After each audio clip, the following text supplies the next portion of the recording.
Bonjour à tous et bienvenue pour notre deuxième session de notre cycle de conférences Résilience de l'entreprise et du capital humain. Donc avant toute chose, je vérifie que vous nous entendez bien. Oui, tout est correct. Donc le thème de notre table ronde aujourd'hui, comment la Covid-19 transforme-t-elle la mobilité à l'international et la sécurité des voyages?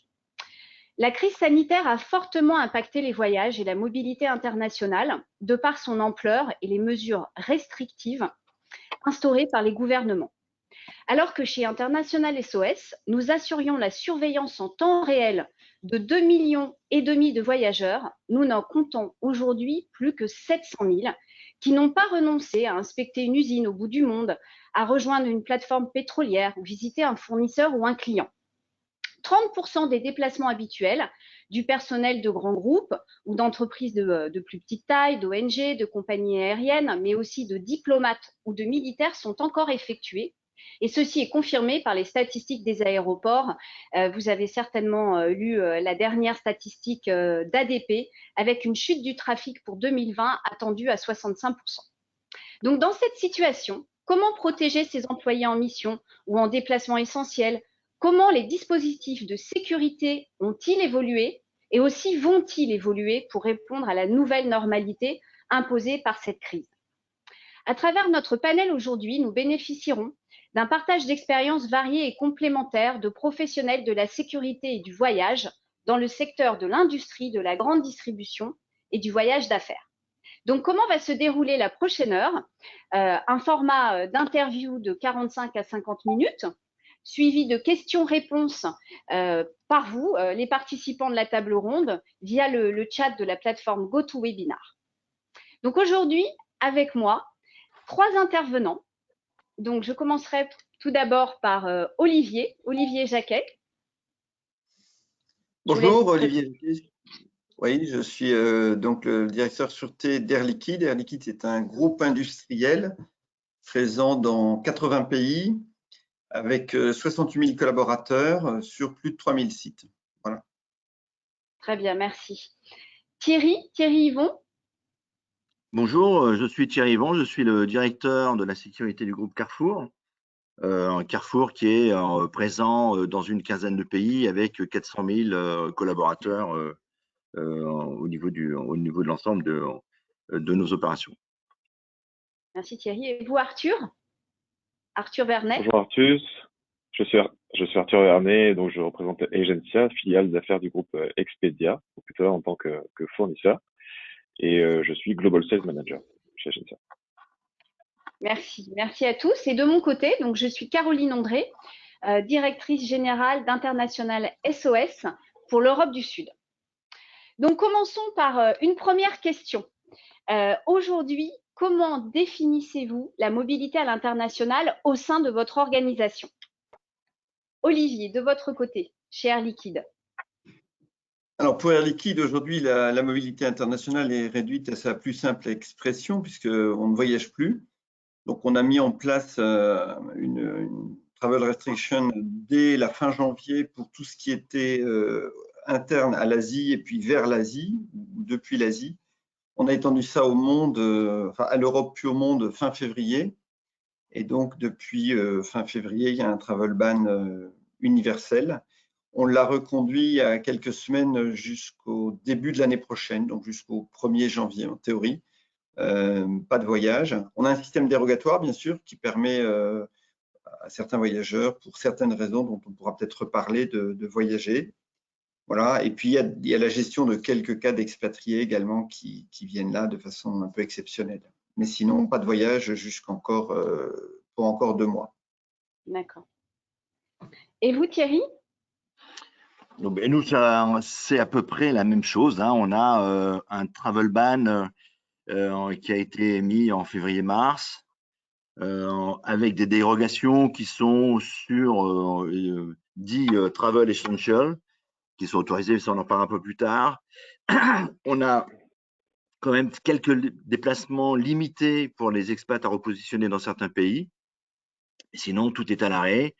Et on a mis ce travel ban qui était lié au risque dans les pays où on était censé se déplacer, et également au risque des réglementations qui sont assez instables d'un pays à l'autre, pour s'assurer que si on partait, on pouvait revenir.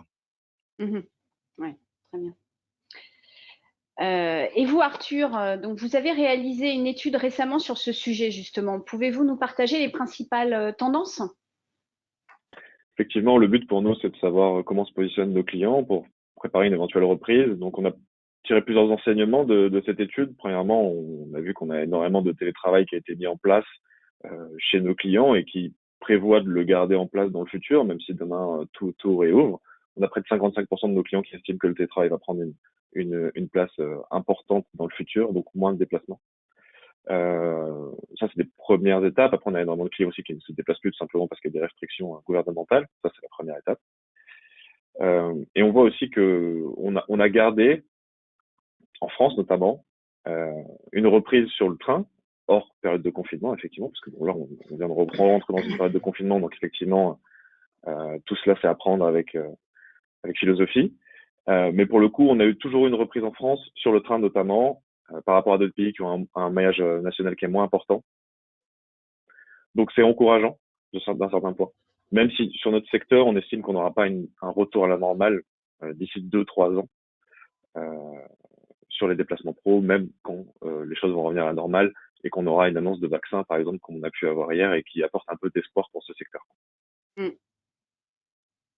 Merci, Arthur. Donc, Thierry, vous nous parliez d'un travel ban. Comment concrètement avez-vous mis en pratique ce travel ban et la gestion des voyages essentiels à l'international? Bien, le travel ban, ça a été émis par la direction des ressources humaines du groupe, où on a défini comme règle qu'il n'y avait plus de voyage, qui était plus simple à gérer que de dire, bon, chaque voyage doit être identifié. Donc, on a mis un travel ban sur l'ensemble des déplacements. Après, on a mis un processus de dérogation qu'on n'a pas vraiment défini ni écrit, mais qui était plutôt lié au bon sens et la nécessité de la relation client qu'on devait avoir et la nécessité du business, ce qu'on appelle le business essential. Et pour ces demandes de dérogation, il y a un premier niveau de validation qui arrive chez moi, où là, je fais un peu le point sur les conditions sanitaires, de sécurité sanitaire du pays et de sûreté. Et il y a un deuxième niveau, qui est la dernière niveau de validation, qui arrive à un des membres du COMEX du groupe, qui lui, valide in fine le déplacement. Donc, on a vraiment des déplacements qui sont motivés par l'urgence du business et uniquement ça. Voilà. D'accord. Tout ce qui peut être reporté, les visites du signe, etc., tout ça, c'est reporté. Et évidemment, dans cette catégorie de dérogation rentrent les nécessités de remplacer ou de faire rentrer un expat. Ça rentre également dans ce processus. Voilà. Très clair. Donc, Olivier, vous avez le même type de travel ban que chez Carrefour. Pouvez-vous nous en dire plus? Comment vos salariés ont-ils accepté ces changements? Oui, on a le même type de travel ban que chez Carrefour. Donc, pareil, une interdiction générale, universelle, un système dérogatoire. Alors, Business Essential, finalement, c'est le client qui va piloter cette définition du Business Essential. Là où on a réellement besoin d'aller, ça peut être pour un dépannage, notamment dépannage technique d'une usine. Ça peut être pour la concrétisation, la phase finale de concrétisation d'un contrat. Donc là, il y aura un Business Essential. Une dérogation, donc pareil, à 2 niveaux, qui remonte assez haut.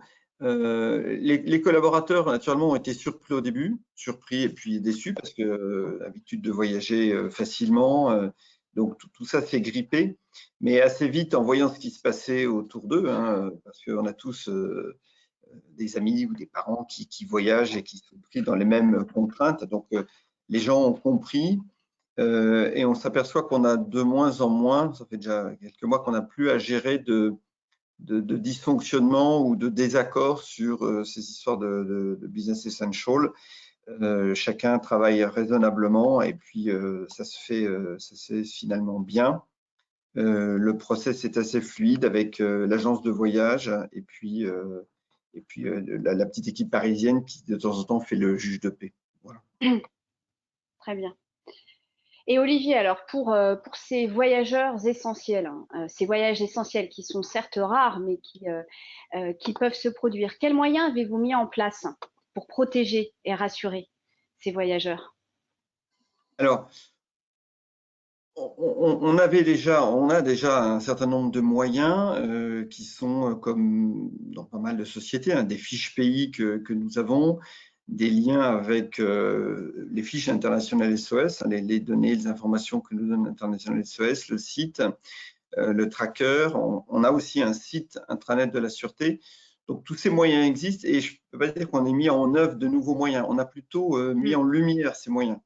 La direction de la sûreté ou les équipes sûreté sont toujours des équipes qui travaillent entre guillemets un peu dans l'ombre parce que tant qu'il n'y a pas de problème, on s'en occupe peu ou on a peu à faire aux équipes sûreté. Donc la crise nous a permis de mettre en lumière les différents outils que je citais, de faire davantage de communication sur tous ces moyens d'information qui sont à la disposition des collaborateurs.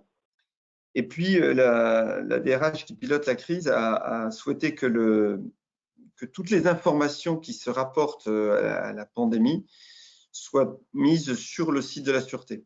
Donc, tous les collaborateurs, voyageurs ou pas voyageurs, hein, et qui cherchent de l'information pour le voyage ou pour eux-mêmes, vont sur le site de la sûreté. Et ça a permis de donner plus de visibilité au site, aux moyens. On y a mis des liens avec SOS. On a mis des liens aussi avec de nombreux sites officiels, 33 pays, sur lesquels les expatriés de toute nationalité, enfin de ces 33 nationalités principales, peuvent aller chercher de l'information pour ce qui regarde les consignes officielles de leur pays d'origine. Voilà, donc il y a eu beaucoup de choses. On a mis également, bien sûr, tout ce qu'on pouvait avoir à disposition d'informations sur les conditions d'accueil dans les pays, conditions de retour. Comme le disait Thierry Yvon, il ne s'agit pas de laisser partir un collaborateur, il faut aussi lui assurer qu'il puisse revenir à la maison quelques jours ou quelques semaines après. Et cette information était très fluctuante, hein, tout le monde s'y est confronté. Donc, tout ça a été concentré sur le site. Et donc, voilà, pas de nouveaux moyens, mais des moyens beaucoup plus visibles. Puis un dernier point sur les voyageurs. On a 10 000 voyageurs individuels par an qui vont à l'étranger en temps normal. On en a beaucoup moins depuis 6 mois et en fait, on s'aperçoit que les profils de ces voyageurs ont changé. Donc, on avait avant toutes sortes de voyageurs. Aujourd'hui, entre guillemets, les timides sont restés à la maison et quand on est business essential, on en voit plutôt, ou ceux qui acceptent de partir sont plutôt des gens qui ont une maturité dans le voyage, qui sont aguerris. D'accord. Donc, ils comprennent bien les contraintes du moment et s'y plient volontiers. Très bien. Très intéressant. Et vous, Thierry, quels sont les moyens de communication que vous avez adoptés chez Carrefour pour ces voyages essentiels? Eh bien, je dirais que pour résumer tout ça, on est passé de le voyage, c'est la norme. Donc, tout le monde pouvait voyager, aller venir, etc. Au voyage, c'est l'exception. Donc, du coup, contrairement à ce qu'on pouvait imaginer, c'est que la communication entre les voyageurs et moi s'est fait beaucoup plus simplement. Parce que d'abord, ils étaient moins nombreux. Ils étaient plus concernés, du coup, par les situations sécuritaires et sanitaires de l'endroit où ils allaient. On a gardé, évidemment, dans notre dispositif, le lien avec SOS International et sur les fiches pays, mais naturellement, ce sont des gens qui m'appellent pour me demander ce que j'en pense, comment c'est, est-ce que j'ai des informations, est-ce qu'ils partagent un petit peu avec moi leur inquiétude. Et c'est vrai qu'on a comme on le disait, des voyageurs plus concernés, plus matures sur leur déplacement, donc plus facile à gérer. communique sur les gestes barrières, sur les gestes essentiels, hein, le main, les masques, la distance, parce qu'aujourd'hui, on sait que c'est ça qui nous protège. Et puis, généralement, comme ils sont peu, je leur demande, quand ils sont arrivés sur place, de m'appeler pour me dire si tout va bien, si l'hôtel dans lequel ils sont correspond aux normes qu'on avait définies en amont, et si les conditions sanitaires sont respectées et s'ils ont le moindre souci. Voilà. Donc, on a une communication beaucoup plus directe et beaucoup plus simple, finalement. Ouais. Merci Thierry. Chez International SOS, malgré la forte baisse des déplacements dont nous venons de parler, nous recevons 5 fois plus de demandes d'informations pour les voyageurs, ceux qui continuent de se déplacer à l'international.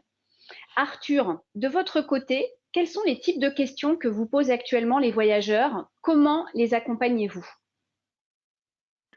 Alors oui, c'est très juste. J'ai lu une interview du président de Last Minute qui disait la semaine dernière qu'il était passé de vendeur de voyage à gestionnaire d'annulation de voyage. On a aujourd'hui la même dynamique. C'est vrai qu'on essaie d'encourager le déplacement et la réservation au maximum. Mais déjà, on a dû gérer l'annulation, donc on a reçu énormément de demandes. Donc que ce soit au téléphone, par email ou directement sur les plateformes.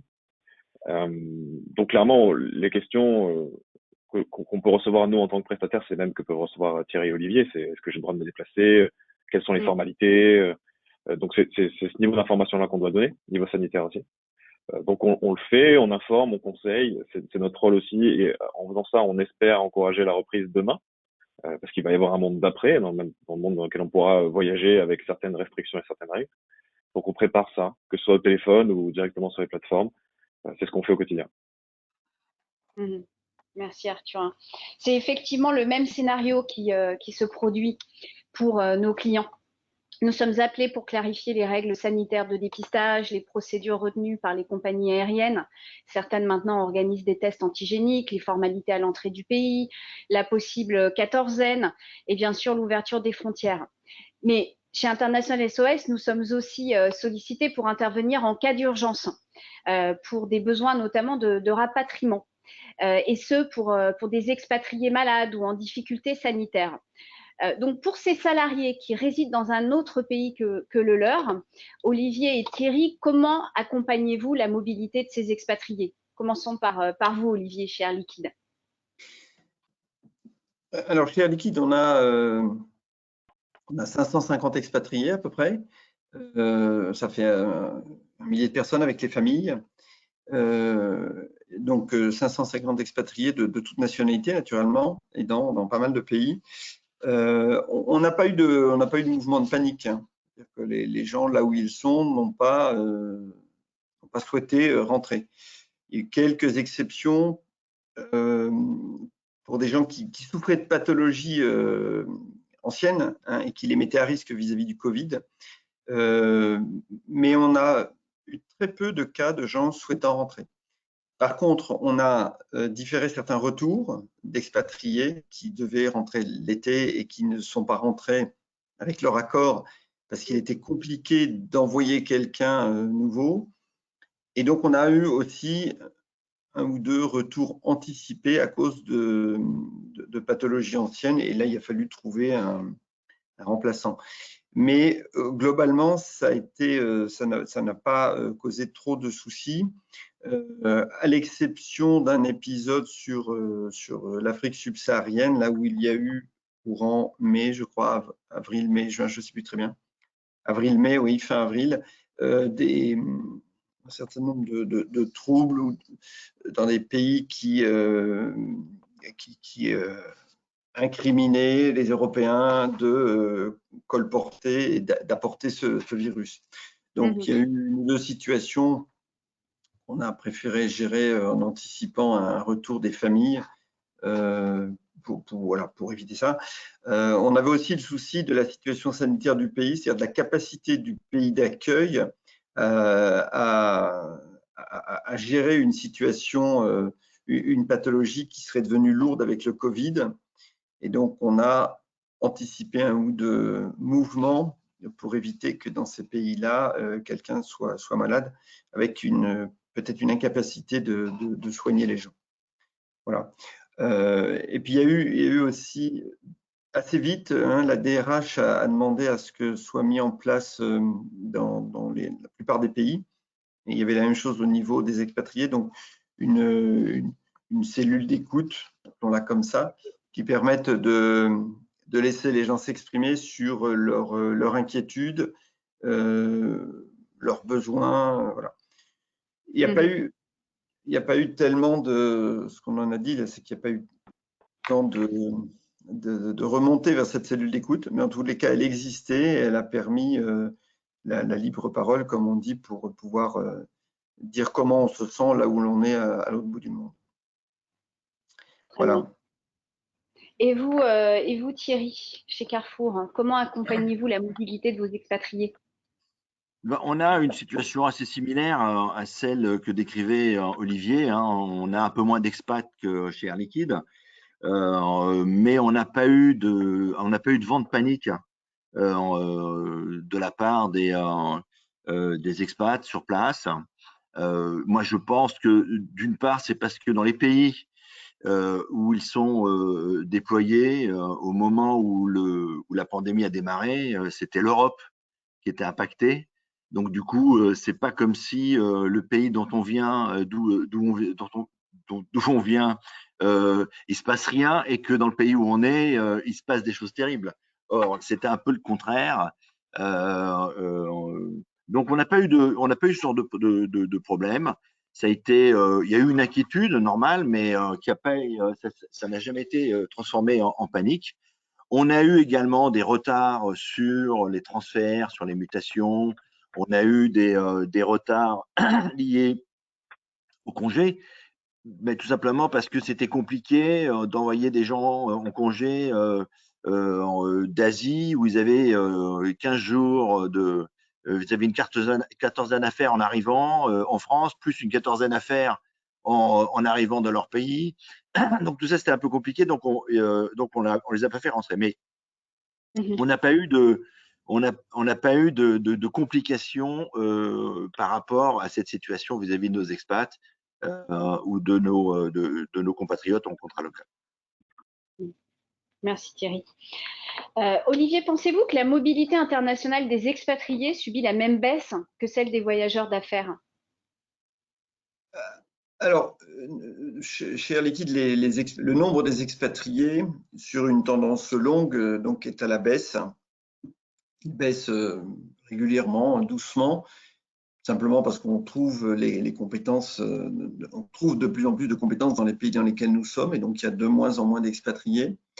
Je ne pense pas que le Covid fera accélérer ce mouvement de baisse d'expatriés, parce que l'expatrié, c'est toujours par définition un manager à haute valeur ajoutée.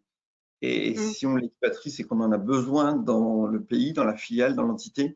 Donc, je ne crois pas que, passé cet épisode pandémique, on revoit à la baisse les expatriés. Ce sera différent pour les voyages, pas pour les expatriés, à mon avis. Ouais.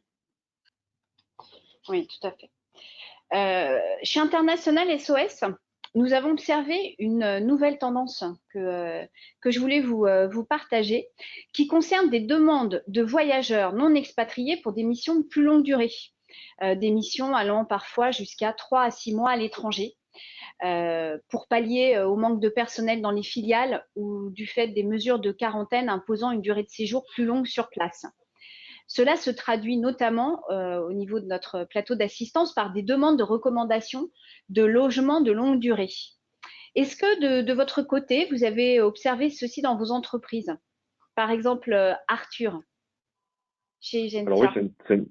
Alors oui, c'est une tendance qui existe depuis un moment déjà, clairement, que nous, on traite en intégrant de l'appartement, de l'hébergement alternatif aussi dans notre plateforme, dans notre offre. Et clairement qui est venu être exacerbé par cette crise, puisque tout simplement maintenant quand on se déplace, on va passer plus de temps sur place, et aussi puisque sur une reprise encore une fois nationale, c'est tout à fait possible de continuer à se déplacer.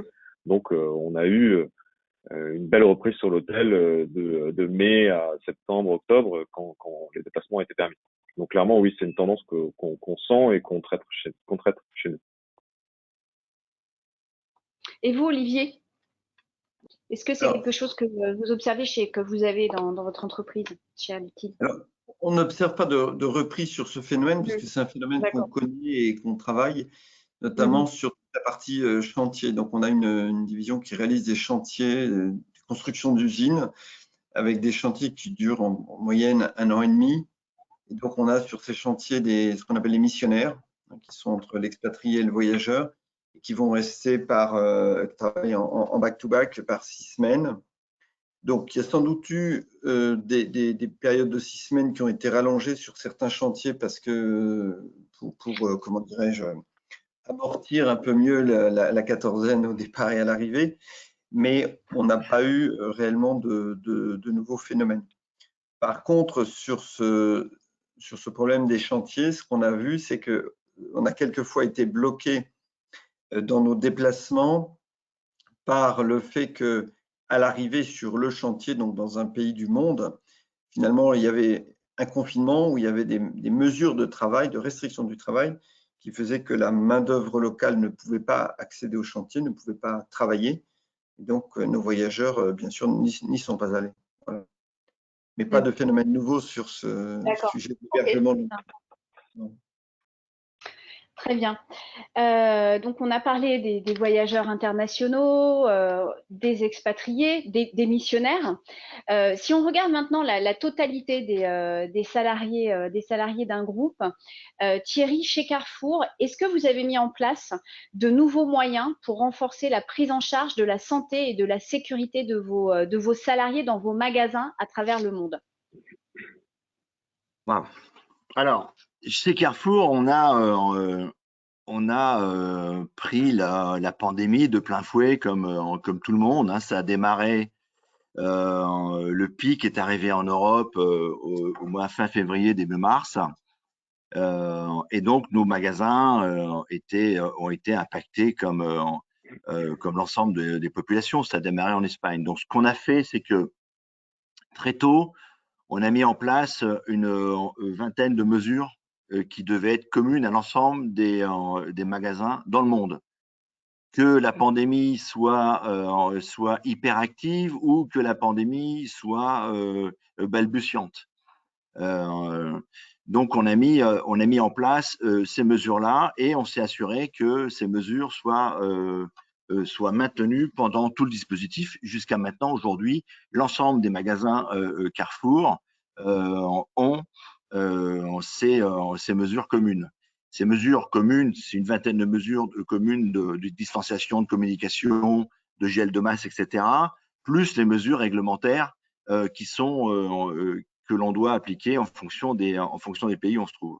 Ça, c'est ce qu'on a mis en place très rapidement sur l'ensemble de notre parc, même avec des pays où il y avait quasiment pas d'activité. Sur les pays qui étaient en difficulté, qui sont entrés en grande difficulté, comme le Brésil, où pendant l'été, la pandémie a ravagé le pays, on a offert à nos salariés dans les zones les plus compliquées d'accès aux soins. On a signé des contrats avec des hôpitaux privés, des cliniques privées, pour que si les symptômes se déclaraient chez un de nos collaborateurs, ils puissent avoir accès aux soins assez rapidement. Puisqu'au Brésil, le système de santé, c'est un peu compliqué, surtout le système de santé public. C'est un peu plus compliqué d'y accéder, d'autant que le centre du Brésil, c'est là où ça a été le plus impacté dès le départ, comme à Manaus. Donc, on a mis ça en place au Brésil. Et en Belgique et en Roumanie, on a mis récemment en place des tests antigéniques pour nous permettre de détecter le plus tôt possible les cas de façon à limiter les clusters et de limiter l'impact sur nos opérations. Voilà. Merci. Je vois qu'il y a de nombreuses questions qui commencent à être posées. Je pense qu'on aura le temps, on prendra le temps à la fin du webinaire pour les adresser. Car de mon côté, j'ai encore quelques questions pour nos intervenants. Et maintenant, on souhaiterait se projeter un petit peu et parler du scénario de reprise. Donc, de votre côté, Arthur, quel est-il quelles seront, à votre avis, les tendances de reprise des réservations des voyages? Ouais. Ça va varier selon les zones dans le monde, hein. Il y a des pays ou des zones qui ont beaucoup mieux géré de la pandémie que d'autres. Pour le coup, en Europe, pour se baser sur là où on vit, on a pu voir que dès que les restrictions gouvernementales se levaient, le voyage reprenait au fur et à mesure, de manière assez progressive. Là, pour le coup, bon, la majorité des pays européens ont été reconfinés, donc forcément le voyage s'arrête, quoique on a encore un petit peu. Le déplacement professionnel est toujours autorisé. Donc clairement, c'est ça le sujet aujourd'hui, c'est en Europe. Est-ce qu'il va y avoir une harmonisation des process, essayer de diminuer un petit peu cette complexité de déplacement qui aujourd'hui est le vrai frein.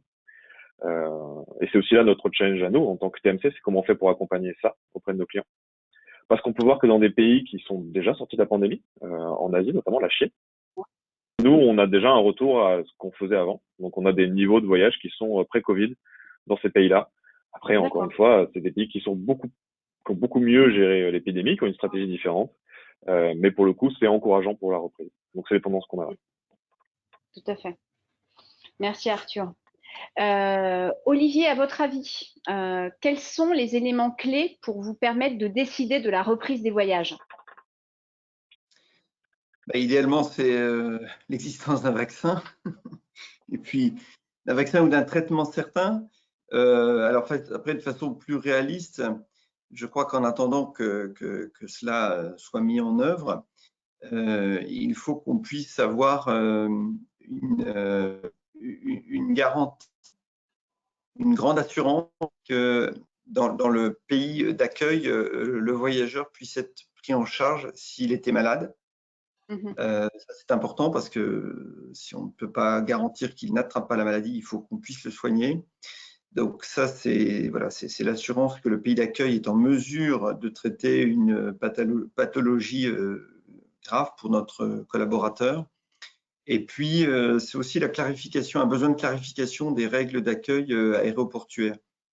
Ça se stabilise, mais on avait encore ce matin un message de notre patron de filiale à Shanghai qui redisait que la Chine avait durci à nouveau, hein, c'était la semaine dernière, mais à nouveau ce matin, il y a d'autres éléments, durci l'arrivée, donc pratiquement, il est plus possible ou très difficile pour un Français d'aller en Chine.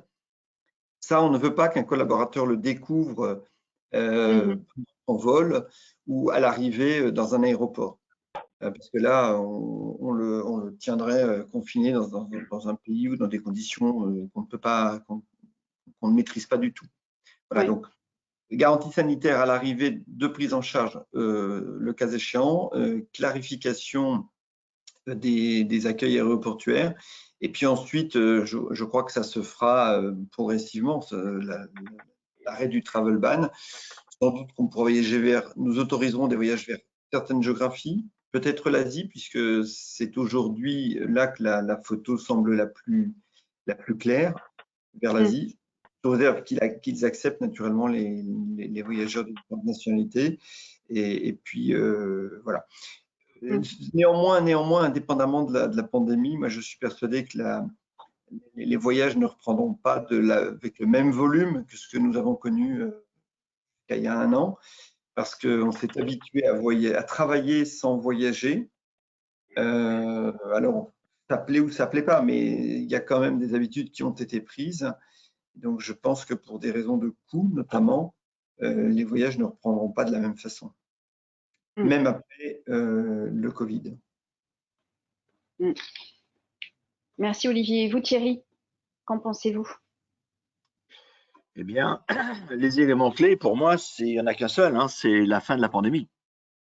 Je pense que tant qu'on sera dans l'incertitude pandémique, on va maintenir le travel ban pour toutes les raisons qu'a exposé Olivier. Et, parce que on ne peut pas se permettre de mettre à risque nos collaborateurs qui vont soit être infectés ou revenir affectés ou créer des clusters. Donc, moi, je ne pense pas qu'on ait une reprise rapide de l'activité de déplacement. Je pense que le ban, il va être maintenu pendant un moment encore. L'arrivée du vaccin, bon, bah, il va falloir d'abord qu'il soit… il y en a 50 millions de ces Pfizer qui arrivent, mais on est quelques 6 milliards et quelque chose aujourd'hui. Donc, c'est pas pour tout de suite. Et comme le disaient Arthur et Olivier, on a ces contraintes sanitaires d'un pays à l'autre qui sont complètement instables. Alors c'est vrai qu'en Europe, on va pouvoir rapidement se déplacer d'un pays européen à un autre si on arrive à y voir un peu plus clair, mais à part ça, ça va être plus compliqué. Oui, tout à fait. Chez International SOS, nous sommes convaincus de l'importance de proposer dès maintenant une solution pour la reprise du transport aérien et notamment l'élaboration d'un standard international de reconnaissance des tests PCR. Vous en avez peut-être entendu parler, mais en collaboration avec SGS, la Chambre de commerce internationale, l'Organisation mondiale du tourisme, IATA, l'Association internationale du transport aérien, nous proposons en fait une application mobile qui s'appelle AOK Pass. C'est une solution sécurisée de digitalisation du test PCR. Elle est actuellement expérimentée auprès de certaines compagnies aériennes, notamment sur des vols entre le Pakistan et Abu Dhabi aux Émirats arabes unis. Et AOK Pass permet de consigner dans un QR code le résultat d'un test PCR réalisé par un laboratoire d'analyse agréé. Vous avez tous certainement entendu parler du trafic de faux certificats de tests PCR négatifs démantelés à Roissy, je crois, vendredi dernier. Donc, l'application, grâce à la technologie blockchain, assure l'authenticité, la validité du test ou et d'un vaccin. Donc, ça pourrait être un passeport sanitaire fluidifiant l'entrée dans un pays.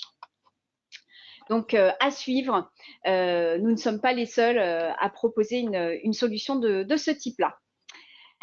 Donc, à travers tous ces échanges qu'on a et tout ce qu'on peut lire, évidemment, on voit de profonds changements dans la mobilité à l'international.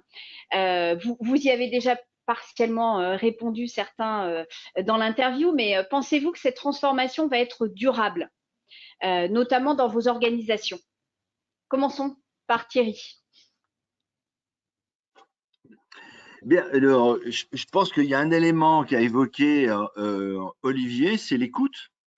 Aujourd'hui, les entreprises se rendent compte qu'on peut très bien faire le business en réduisant à 80% ou 90% les déplacements qui sont dits non essentiels. Donc, il y a un élément de coût qui va rentrer en compte dans la reprise et dans la gestion de la mobilité. Maintenant, on aura toujours des expats, on aura toujours des gens qu'on doit projeter à l'étranger pour créer ou maintenir le business. Donc ça, on le fera toujours. Mais on fera moins les visites qui sont pas absolument essentielles, on fera moins ce genre de déplacements, les colloques, les trucs comme ça. Je pense qu'on en fera beaucoup moins, malheureusement. Ouais. Et vous, Olivier? Oui, d'accord avec Thierry. S'il y a un an, on avait dit l'année prochaine, et tout le monde sera en télétravail et à la maison et avec son ordinateur, passer la journée devant l'écran, personne ne l'aurait cru et beaucoup ne s'en seraient pas cru capables. Et finalement, on s'aperçoit que devant une contrainte qui s'impose à tous, et on ne peut pas faire autrement, et bien, les organisations ont trouvé les moyens d'organiser le travail à distance, télétravail. La sûreté numérique a travaillé pour conforter et pas ouvrir trop de failles. Quand on est à la maison, c'est un peu différent. Et puis, les personnes, nous tous, nous sommes habitués aussi à être à la maison ou à distance. Ce n'est pas forcément une situation qu'on apprécie. Et sans doute que dans la durée, on l'appréciera encore moins. Mais ça s'est imposé et finalement, ça a marché, pour le dire un peu rapidement. Donc, je suis persuadé que le voyage va baisser et que les organisations, entre autres pour des histoires de coûts, bien sûr, vont réduire le nombre de voyages. Donc, ça ne reprendra plus. Le jour d'après ne sera pas comme le jour d'avant. Ouais. Merci.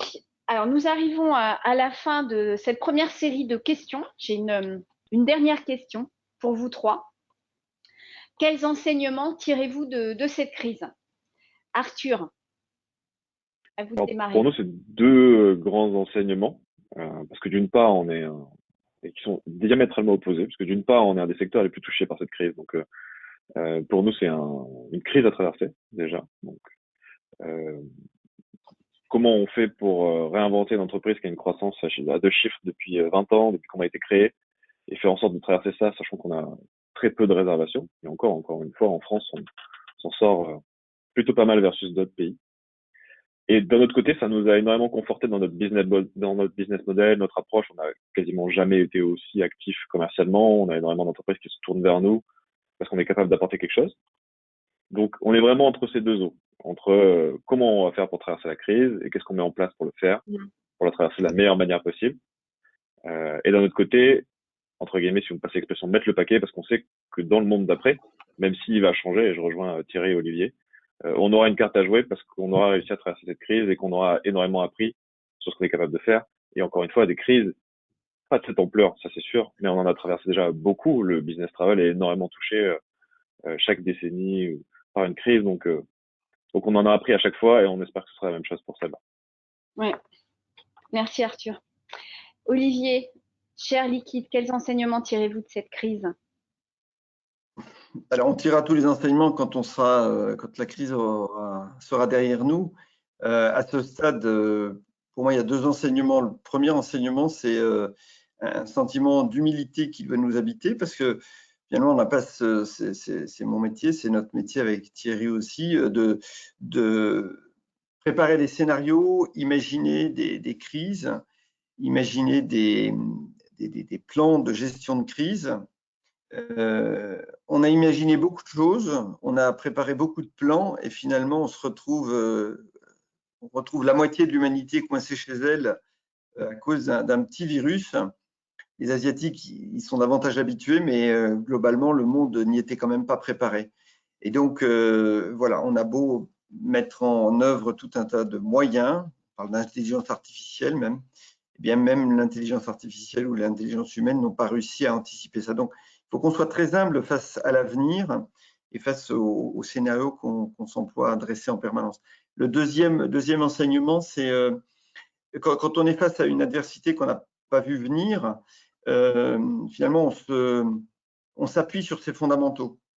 Et si on a bien préparé, si l'organisation, si son entreprise est bien préparée parce qu'elle a une structure intelligente, une organisation agile, qui va savoir réagir avec les bonnes personnes aux bons endroits, eh bien, on revient sur ces fondamentaux et c'est la qualité de ces fondamentaux de l'entreprise qui vont permettre de passer la crise, même si cette crise, on ne l'avait pas imaginée.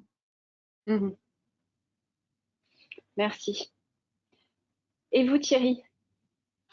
Bien, humilité, observation et distance. Je dirais il faut avoir face à une crise sanitaire qui est compliquée à gérer parce qu'elle n'opère pas de la même façon qu'une crise sécuritaire. On n'est pas des spécialistes. On a vu que l'ensemble des spécialistes se trompent en permanence. Donc c'est pas simple de gérer la propagation de ce virus, d'avoir son impact. Et donc c'est une source de questionnement et de psychose au niveau des opérations. Donc il faut tenir. Et je pense aussi que par ricochet, cette crise, elle a mis sous tension nos opérations, puisque dans nos magasins, on a été mis sous tension avec les mouvements de panique des gens qui allaient acheter du papier toilette. Voilà, c'est absolument absurde, mais c'est comme ça. Et puis après, il y a eu partout dans le monde où nos magasins ont été mis sous tension au niveau des opérations, parce qu'il a fallu aussi gérer les files d'attente, imposer le masque aux gens, imposer le gel, tout ça. Donc, au départ, c'était pas simple. Mais effectivement, quand on s'appuie sur ce qu'on sait faire de mieux, ben, généralement, le dispositif, il tient. Et moi, j'ai une règle générale dans la gestion de crise, c'est que quand on connaît pas trop ce qui arrive, bien, on se prépare toujours à minima. Des crises sanitaires, on n'en a jamais géré de cet impact, mais on avait les plans de continuité qui étaient déjà prêts pour H1N1, la SARS, etc. Donc tout ça, ça a été mis en place assez rapidement. Et puis avoir une capacité à inventer des nouvelles choses. Comment est-ce que dans les opérations, alors ça, dans le retail, on sait assez bien faire ça. On est assez agile, assez rapide dans les décisions opérationnelles. On peut bouger comme un seul homme si on pense avoir une bonne idée. Et puis, si c'est pas une super idée, bon, on est capable de changer immédiatement, d'adapter le système. Donc, je pense que c'est ça un peu les enseignements qu'on a face à une crise qu'on ne maîtrise pas, se préparer face à des choses qu'on maîtrise et tenir sur nos dispositifs. Voilà. Merci à tous les trois pour vos témoignages. On voit que, alors que le monde du voyage est quasiment à l'arrêt, les questions sécuritaires et sanitaires sont devenues prioritaires et vraiment au cœur des décisions de l'entreprise. On voit que la gestion des voyages essentiels demeure hyper complexe, d'où l'importance de la qualité de l'information et des moyens d'assistance solides aussi pour permettre ces voyages essentiels. On a parlé beaucoup du besoin d'harmonisation des règles gouvernementales et de garanties sanitaires pour la reprise, qui est fondamentale, mais elle doit aussi être accompagnée, on pense, de déploiement de dépistage rapide avant le départ et la non-application des mesures de quarantaine aux voyageurs sains. Une étude de la Global Business Travel Association a sondé mi-octobre plus de 1000 professionnels du voyage d'affaires à l'échelle mondiale et il apparaît clairement que les voyageurs d'affaires réguliers sont impatients de reprendre leur voyage. Et on l'a vu hier avec l'annonce du vaccin, aussi déjà pas mal d'enthousiasme. Mais on l'a vu, c'est pas pour autant que ce voyage repartira au même niveau qu'avant et on a notamment parlé des questions de coûts et d'économie. Un point aussi à mentionner, c'est on n'a pas parlé des parcours voyageurs, des parcours biométriques pourraient aussi être mis en place. Vous avez certainement entendu parler du pilote d'Emirates qui permettent de voyager en toute fluidité, sans contact, afin d'optimiser les flux dans l'aéroport en réduisant les contrôles de documents. Tout est digitalisé ou par une reconnaissance oculaire. C'était quelque chose d'intéressant aussi à pointer. Donc, on voit que de nombreuses options s'offrent à nous pour accompagner ce retour au voyage d'affaires. Donc, je pense que nous reste encore une bonne dizaine de minutes pour les questions qui nous ont été posées pendant la table ronde. N'hésitez pas à en poser d'autres. Je vais commencer par la première. Donc, comment se concrétisent les travel bans mis en place dans vos entreprises respectives concernant les voyageurs domestiques?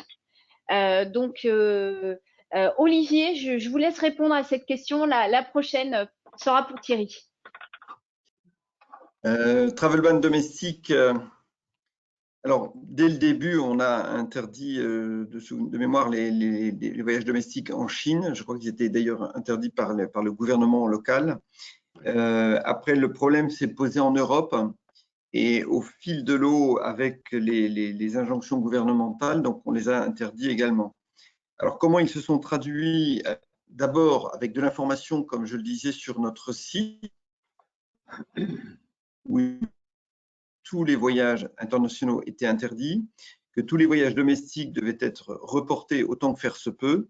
Et puis, on avait également mis des mentions sur les réunions internationales qui étaient interdites et les réunions locales qui devaient être limitées à celles qui ne pouvaient pas se tenir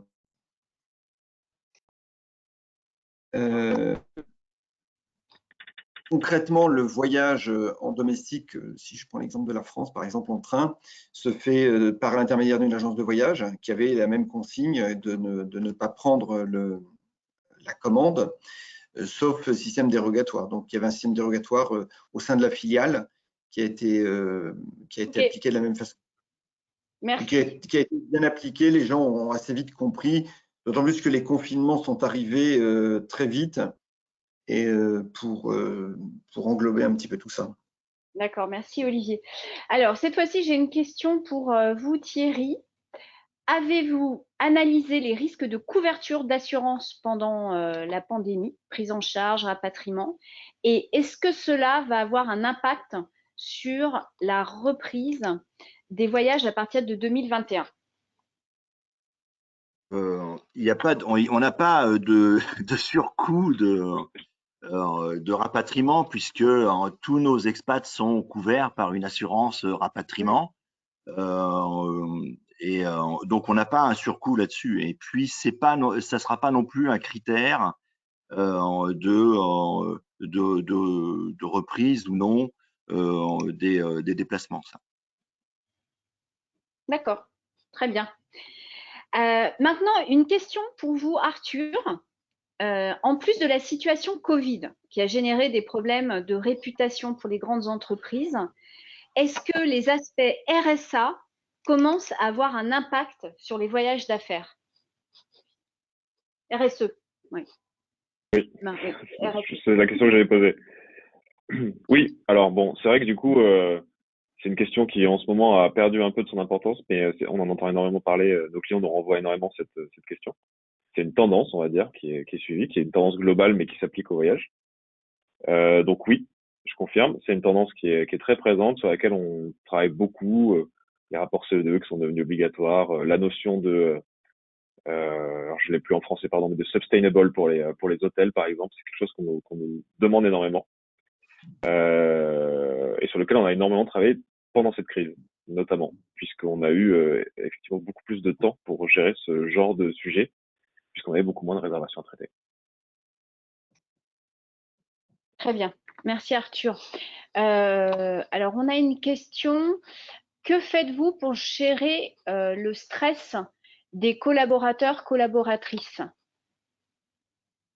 Est-ce que tu peux juste la déplier pour être sûr que je la pose correctement? Oui, bon, c'est tout. Donc, une question sur la gestion du stress lié à la pandémie dans vos entreprises. Thierry, est-ce qu'il y a quelque chose qui a été mis en place spécifiquement chez Carrefour? Au tout début de la crise, on a mis une hotline sur la gestion de la crise, où on avait tout au début de la crise, dès le début de février, mars, on avait une ligne téléphonique qui était ouverte 12 heures par jour, qui était pour l'ensemble de nos collaborateurs, qui avaient des milliers de questions, comme tout le monde au départ. Et cette ligne, elle s'est fermée naturellement à l'été, puisqu'il n'y avait plus d'appels. Donc, on a eu au départ beaucoup de questionnements sur qu'est-ce qu'on fait, comment on le fait, pourquoi on le fait, etc.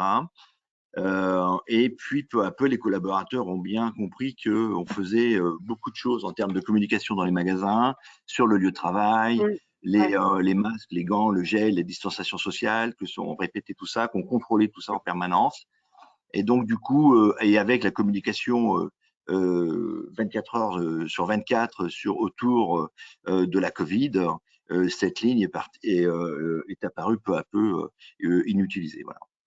Mais on avait mis ça en place dès le départ, justement, pour permettre aux gens qui avaient des questions, des inquiétudes, de nous contacter. Ça, c'était géré par les ressources humaines. D'accord, très bien. Là, j'ai une question que je souhaiterais vous poser à tous les deux. Une autre question extrêmement intéressante.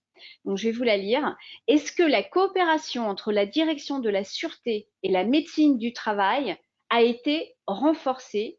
D'une manière générale, comment cette coopération se passe-t-il? Olivier, je vous laisse démarrer et ensuite Thierry nous raconter comment se passe, parce que c'est une question, je pense, qu'on a souvent.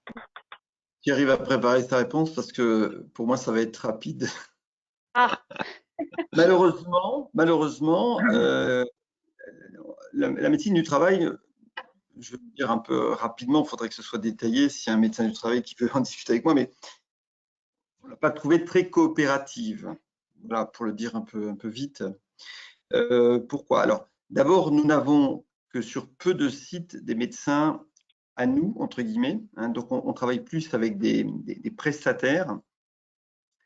Et quand il s'est agi de discuter, par exemple, de savoir s'ils pouvaient effectuer des tests, hein, c'est-à-dire si nous achetions des tests et qu'ils pouvaient venir les pratiquer dans des bureaux pour éviter que nos collaborateurs attendent 6 heures sur le trottoir, que le labo veuille bien le faire. Voilà, on n'a pas senti beaucoup de volonté, de bonne volonté à faire ça. Alors,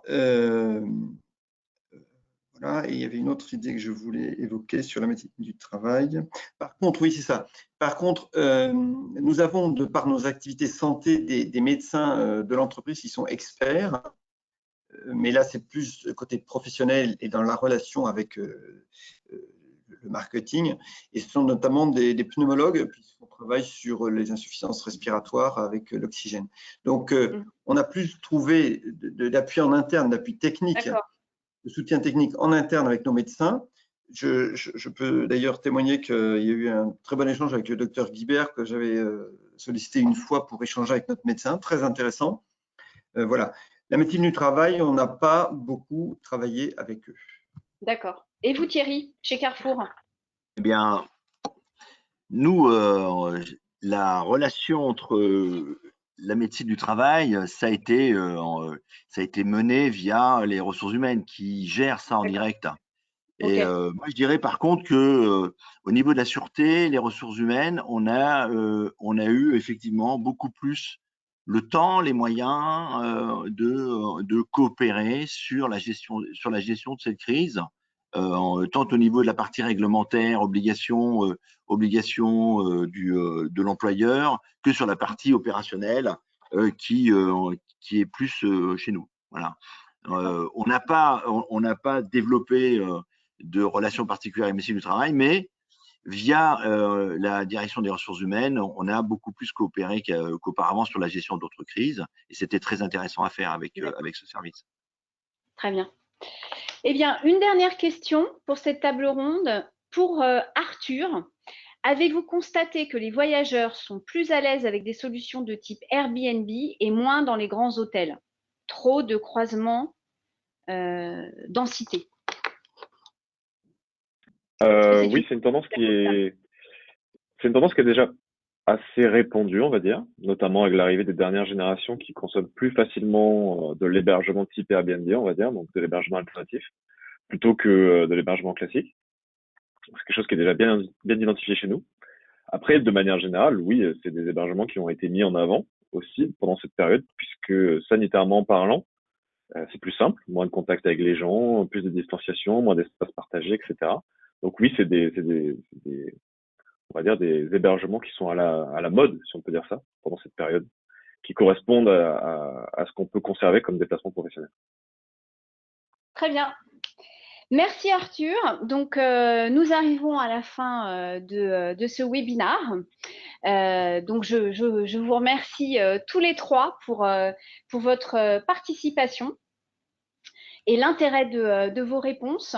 Je souhaite également remercier nos deux partenaires, Egencia et Workplace Options.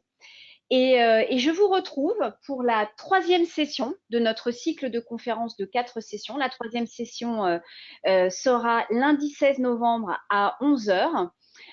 Elle sera animée par Dr Philippe Guibert, dont vous parliez tout à l'heure, Olivier, donc qui est notre directeur médical régional en charge du consulting santé. Et qui animera donc une table ronde autour de la crise sanitaire, catalyseur pour une stratégie durable de santé des ressources humaines.